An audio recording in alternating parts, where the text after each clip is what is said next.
Welcome to RDM TV, your ultimate tutorial hub. Ano ang Uplift Digital Fund Disbursement Portal?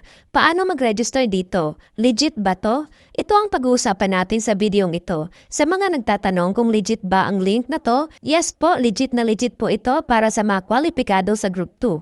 Sa video na ito, ipapakita ko ang step-by-step na proseso ng pag-register sa Uplift Digital Fund Disbursement Portal. Pero bago tayo magsimula, mahalagang paalala, ang registration na ipapakita natin sa video ay hindi para sa pag-a-apply sa Uplift program. Ito ay para lamang sa mga napili ng benepisyaryo na kailangan magrehistro ng kanilang disbursement account kung saan ipapadala ng DSWD ang kanilang cash assistance sa mga susunod na payout. Kung ikaw naman ay waiting pa, pwede mo rin itong panoorin para may idea ka kung ano ang susunod na gagawin kung sakaling isa ka sa kawalipikado sa Uplift assistance dito sa Group 2. Kung ikaw ay hindi pa nakakatanggap ng official na abiso mula sa inyong LGU o DSWD, huwag mag-click ng anumang link na sinesend sa text or email. Mag-ingat po at maging mapanuri. Ano nga ba ang Uplift Digital Fund Disbursement Portal? Ang Uplift Digital Fund Disbursement Portal ay opisyal na online portal na ginagamit ng DSWD para sa pagpaparehistro at pamamahala ng disbursement account ng mga qualified beneficiaries. Sa portal na ito, maaaring irehistro ng beneficiaryo ang account kung saan ipapadala ang kanilang Uplift Cash Assistance. Para magrehistro, buksan ang opisyal na link ng Uplift Digital Fund Disbursement Portal na ibibigay sa iyo ng DSWD. Makikita mo ang dalawang paraan sa pag-login, sign in with eGovPH at sign in with BBM Serbisyo. Sa tutorial na ito, ituturo ko kung paano mag-sign in with eGovPH at kung paano rin mag-sign in with BBM Serbisyo. Para sa mga hindi pa nakakaalam nitong BBM Serbisyo, abangan niyo po ang hiwalay na tutorial video ko kung ano itong BBM Serbisyo at paano mag-register dito. Kung meron ka ng verified eGovPH account, maaari mong gamitin itong sign in with eGovPH. Kaya mas maganda na kung hindi pa kayo registered sa eGovPH app, ay mag-register na kayo. Pero take note, dapat ay registered kayo sa PhilSace o National ID System. Dahil bago ka makapag-sign in dito, dapat ay registered ka muna sa eGovPH o kaya naman sa BBM Serbisyo. Unahin muna natin ang tutorial kung paano mag-sign in gamit ang eGovPH. Once na-click na ang sign in with eGovPH, may lalabas dito na pagpipilian kung paano kayo magsa-sign in via eGov. Pipiliin nyo dito kung saan nyo gustong ma-receive ang OTP para makapag-sign in. Kung dito ba sa email o sa mobile number na ginamit nyo nung nag-register kayo sa eGov app. Take note guys, kung ano ang email address at mobile number na nakalink sa inyong eGovPH account, dun nyo marireceive ang OTP. Halimbawa dito, kung pipiliin ang phone, ilalagay nyo dito ang mobile number na nakalink sa eGov app ninyo. Kaya kailangan ma-check nyo muna kung ano ang email address at mobile number na nakaregister sa eGov app ninyo. Para i-check, i-open lang ang eGovPH app at i-click lang ang profile picture nyo sa taas, sa right side at makikita nyo doon ang mobile number nyo at email address.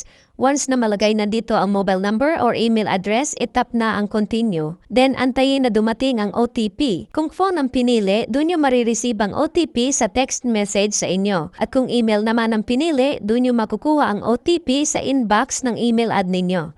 Once na ma-receive na ang OTP, ilagay yun dito at i-click na ang verify code. Once na-proceed na, kailangan nyo na ditong ilagay ang inyong eGov PIN para makapag-sign in. Ito yung PIN na ginagamit nyo kapag nagla-login kayo sa inyong eGov app. Then, i-click na ang sign in at makikita nyo na itong disclaimer. I-click lang ang accept and continue at mapupunta na kayo dito para pumili na ng inyong preferred e-wallet or digital bank kung saan nyo gustong ma-receive ang mga susunod na payout. Kung pipiliin nyo ang GCash, itap lang itong add sa gilid para malagay na ang inyong GCash number at ang inyong registered name sa GCash. Kung land bank naman ang pipiliin, ilalagay nyo ang account number at name nyo sa land bank account nyo. Take note guys, ang ilalagay dito dapat ay nakapangalan sa inyo and make it sure po na natugma ang name nyo sa e-wallet or sa land bank account nyo dun sa name na nakalagay sa Uplift. Kung GCash ang gagamitin, siguraduhin na fully verified na ito. Then pag okay na, i-click ang submit. Once na nag-success na ang pag-link ng inyong GCash or land bank account, review nyo po muna at pwede na kayong mag-sign out out to finish. At ngayon, ipapakita ko naman sa inyo kung paano mag-sign in with BBM Serbisyo. After na mag-click ang sign in with BBM Serbisyo, ganito ang makikita nyo. May pagpipilian kayo dito kung register o login.